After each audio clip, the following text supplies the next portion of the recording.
Also in 1987, you heard some very bad news. You were told that you had cancer. While you fought through and survived, what was your initial reaction when you were told about it? I think my reaction was probably the same as anybody else's. You kind of think you're going to die, and that pretty much blows. You know, you don't want to think about that. Well, in my case anyway, I've had it twice now, and both times, and they're different kinds. Both times, it's been taken care of, thank God. But both times, it's also been when I've been very distressed. I think there's a deep, deep, deep connection between your psyche and your physical being.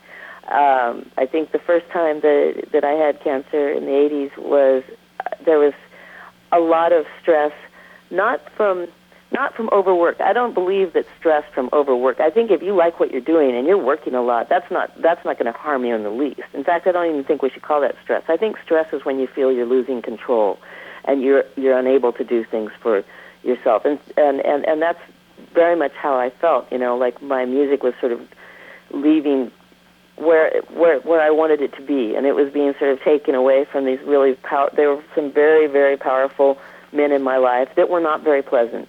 And so I felt like I was just really sort of abused at that point. And I also think that, people only get abused if they let themselves be abused, so I take full responsibility for that. But I think that that's my body's way of saying, oh, yeah, you think you don't want to live, or you think you're feeling bad now, watch this, And so it recurred that the last time I had cancer was another similar situation where I had lost control of my life, and given the power to someone else, and it's just, I can't do that. I realize it's really bad for me to do that. I have to maintain control over my life. Martha, how much of the experience of battling cancer came with you as you evolved your musical career? I don't know. I'm a strange person when it comes to, first of all, I can't even call it battling, because I didn't really battle. It was kind of like, you have it, okay. The first time it was like, okay, you'll have an operation, okay, have an operation, okay, you don't have it. So that was good. The second time was like, you have it, okay, we're going to have an operation, okay, here's a week of radiation, okay, you're done. So I don't think that's really battling. I know there's people that have suffered for long periods of time. I was not one of those people, luckily. I don't want to, and I'm very glad that I didn't, but I can't say that I was battling. I can say that what emotionally you go through, obviously, and that's going to be different with different people too. And I just kind of like, with all things in life, I try to see out the other end. Even if I'm on a trip, if I'm on tour, and if I start getting sketchy, if the plane is like bumping around a lot or something and I start getting fearful, I just picture myself driving down the driveway of my house. And that's what I always do. I just sort of project into the future where I'm going to be, and hopefully, that calms me down. And I think I do that with music as well. I think musically, I look for something that's going to, not necessarily in music like a happy place, because a lot of my music is very dark, but just a place to go to get sometimes rid of a lot of dark emotions that I have inside me. Because there's no better way to vent than musically. It really does purge your soul when you are able to take your emotions and bring them out in the form of music. That's why it's such a great communicator, because that's what, when people do it, I think when people do it right, they do it from their gut, with all their soul, and they do it honestly. And I think that's the thing that moves people the most, So if anything has come away from the cancer, it's probably the importance of that honesty, and it's the importance of really communicating, because we all, we're all going to die someday, but when it comes up like that, you kind of like, it makes it a little more important. And so I think that's more than anything what I've taken away from it. From the 2007 album This by the Motels, Nothing. Martha Davis is my guest on Revenge of the 80s Radio. Martha, I have to ask you, what are the biggest differences in Martha Davis, the songwriter, from 1972, 1987, and into today? I think more than anything, it's just confidence in myself, because, and as a songwriter, one of the things that happened after I left Capitol was I basically gave my muse, I said, you know what, we're not just the Motels, so you don't have to just come up with pop songs anymore. You can do whatever you want. I just told the muse that they were free to go wherever they wanted to go. So all of a sudden, a lot of different kinds of music started coming out of me. I mean, I've written country and western, jazz, a couple of kids' albums, which I'm going to actually get out very soon, I think, finally. Musicals. I wrote a musical with my son-in-law called Smith that we're maybe thinking about turning into a radio show. It's about the Joseph Smith, who founded the Mormon religion. And with everything that I do that's more unique or challenging, I get more confidence. So what's happened to Martha now is she is not afraid to come up with the decisions or produce things or play things. I'll basically play anything other than drums. I'm just pretty bad at drums. I'll do some percussion, but drums not really. But everything else, keyboards, bass. On this album, a couple of the bass lines and stuff on The Day That Won't Go Away, which is a good song, and I'm Better Now is my stuff. So, and even sometimes if I can't literally play it perfectly, I have no problem coming up with the idea and showing it to people. So it's just confidence, just feeling good about myself and feeling that I'm able to do this, every aspect of this job that I love. Of all the songs from the early Motels era through today, what were a couple of your personal favorites and why? The problem with my favorite songs is they're always the next one I'm going to write. That's the problem with it. My favorite song is always the last one I've written.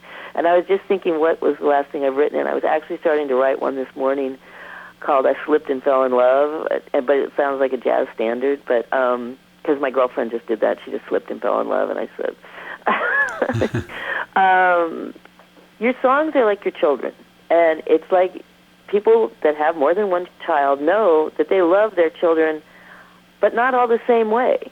You love them equally, but not all in the same way. So you have different kind of, I mean, there's a place in my heart completely for Only the Lonely, which just appeared on my guitar one day. I mean, I picked up the guitar and the whole song was basically written, and it just sort of fell out.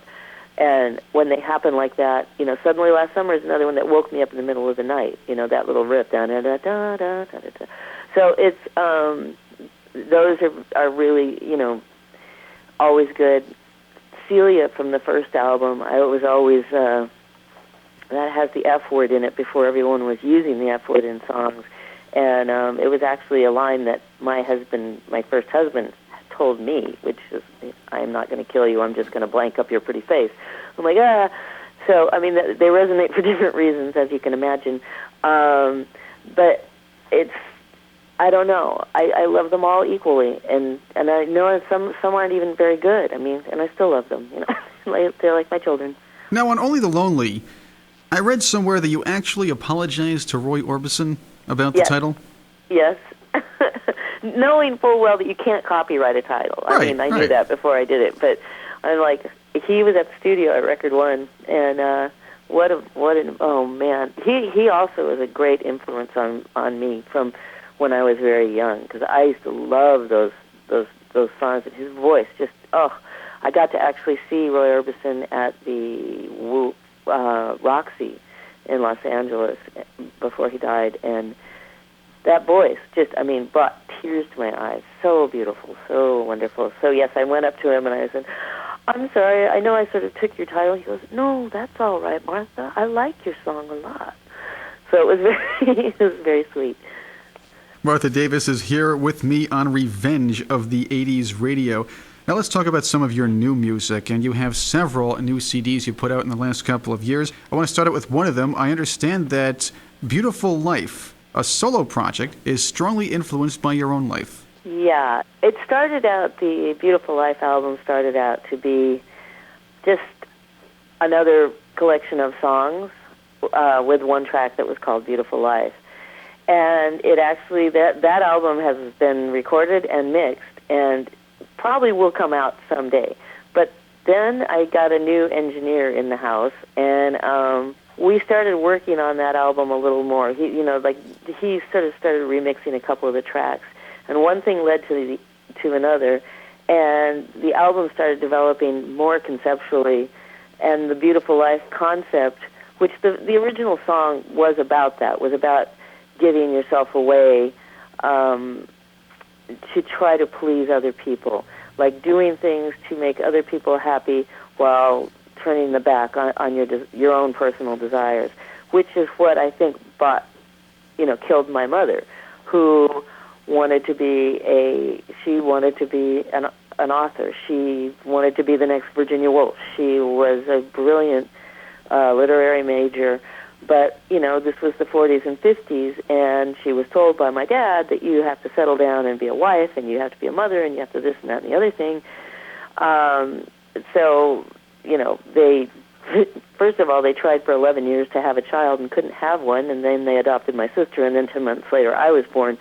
So the relationship by that time wasn't getting better, and we had a pretty rocky childhood. It was pretty much a mess. But she was desperately unhappy because she'd not done the things that she wanted to do. It's not she didn't love being a mom and stuff like that, but she had this other part of her that she wanted to do. And I didn't find this out until after she died, and I found her diary that I never knew she had. And in it, she talks about this, and she talks about her wanting to do that, and how my father would always tell her to just, Jane, have you lost your mind completely, and then make her, he didn't like her friends, he didn't like, so and she went along with it, and that's, it was a sad story, and she ended up killing herself.